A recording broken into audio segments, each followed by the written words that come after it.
अब हर खबर से रहिए बाखबर, देखिए खबरों की 2020 सिर्फ फिक्रो खबर पर। मारूफ सहाफी गौरी लंकेश कत्ल मामले में 2 और मुलजिमीन कोबली से किया गया गिरफ्तार। अदालत ने दोनों के 15 दिनों की रिमांड पर भेजा। अब तक 9 लोग किए जा चुके हैं गिरफ्तार। हिंदुत्व के खिलाफ आवाज उठाने पर सहाफी का किया गया था कत्ल। कर्नाटक के इलाके कासरगोड में सड़क पर गड्ढे बने जानलेवा। गड्ढों में गाड़ी बेकाबू होने से पेश आया दर्दनाक हादसा। बस, कार और 2 मोटर बाइक हादसे का शिकार। 2 मासूमों की हादसे में गई जान जबकि 11 अफराद जख्मी। अलवर मॉब लिंचिंग मामले में पुलिस हिरासत में अकबर की तस्वीर आई सामने। हिरासत में अकबर दिखा सही सलामत। पुलिस ने भी मानी गलती। इंचार्ज पुलिस अफसर को किया गया सस्पेंड।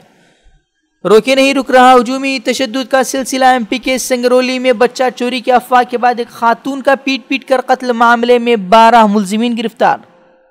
26/11 मुंबई हमले के मास्टरमाइंड डेविड हेडली पर अमरीकी जेल में जानलेवा हमला। संगीन हालत में अस्पताल के आईसीयू में किया गया दाखिल। अमरीकी अफसरान ने मामले पर तबसरा करने से किया इनकार।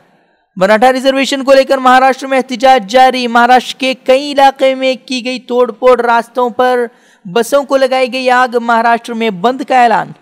महाराष्ट्र में मराठा आंदोलन के दौरान एक शख्स ने की खुदकुशी। एहतजाजी मुजाहरे के दौरान पुल से लगाई छलांग। रेस्क्यू ऑपरेशन के बावजूद नहीं बचाई जा सकी जान। सीहोर में बेकाबू कार हुए हादसे का शिकार। दोस्त की सालगिरह मनाने निकले सभी 6 नौजवानों की हुई मौत। गाय के नाम पर हो रही मॉब लिंचिंग के दौरान बीजेपी रहनुमाओं के नफरत भरे बयानात का सैलाब। विनय कटियार ने कहा, गाय को छूने से पहले कई बार सोचे मुसलमान।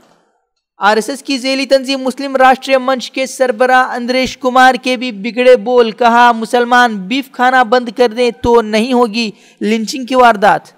अलवर मॉब लिंचिंग पर राहुल की 2 टोक ट्वीट पर बीजेपी की बौखलाहट। बीजेपी के दिग्गज लीडरों ने ट्वीट कर किया ट्रोल।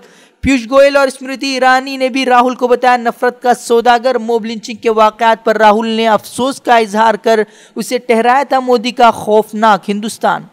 बिहार असेंबली में शराबबंदी को लेकर नया कानून मंजूर। नए कानून में सजाओं में नरमी का किया गया ऐलान। अपोजिशन लीडर तेजस्वी यादव ने नीतीश हुकूमत पर की तनकीद। कहा, 50,000 की जगह 5,000 फाइन लगवाकर अमीरों की हो रही है मदद। अपने उटपटांग बयानों के लिए बदनाम सुब्रमण्यम स्वामी का एक और मुतनाज़ बयान। बीजेपी की हिमायत न करने वाले मुसलमानों को ठहराया शिद्दत पसंद। बोले, मुल्क के 50% मुसलमान बीजेपी के साथ, बाकी बचे सभी शिद्दत पसंद। हुकूमत की सख्त पॉलिसियों के हत्थे चढ़ा दोनों हाथों से माजूर तालिब इल्म। सरकारी अफसरान ने फिंगरप्रिंट न होने का बहाना बनाकर स्कॉलरशिप देने से किया इनकार।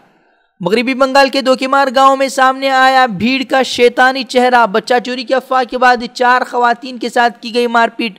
2 खवातीन को भीड़ ने किया बरहाना। पुलिस ने पहुंचकर भीड़ से 4 को बचाया। अस्पताल में किया गया दाखिल। प्राइमरी स्कूलों में इस्लामिया के लफ्ज से भी योगी सरकार को अब एतराज। इस्लामिया लफ्ज के इस्तेमाल पर योगी ने स्कूलों को मदारिस में तब्दील करने का लगाया इल्जाम। सख्त कार्रवाई करने की भी दी धमकी।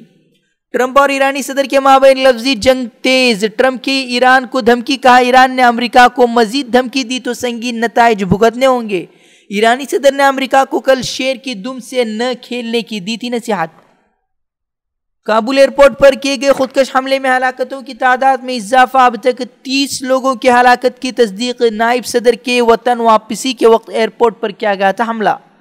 ईरान में महसूस किए गए जल्जले के शदीद झटके। जल्जले से हुर्मुज़गान और किरमानशाह में कई घरों और इमारतों को नुकसान। 300 से ज्यादा अफराद जख्मी। फलस्तीनी इलाके बैतलहम में इसराइली फौज की दहशतगर्दी जारी। पनाह गुज़ीन फलस्तीनी इलाके बैतलहम में इसराइली फौज की दहशतगर्दी जारी। पनाह गुज़ीन कैंप में 15 साला फलस्तीनी बच्चे को गोलियों से किया छलनी। फायरिंग में कई फलस्तीनी भी हुए जख्मी।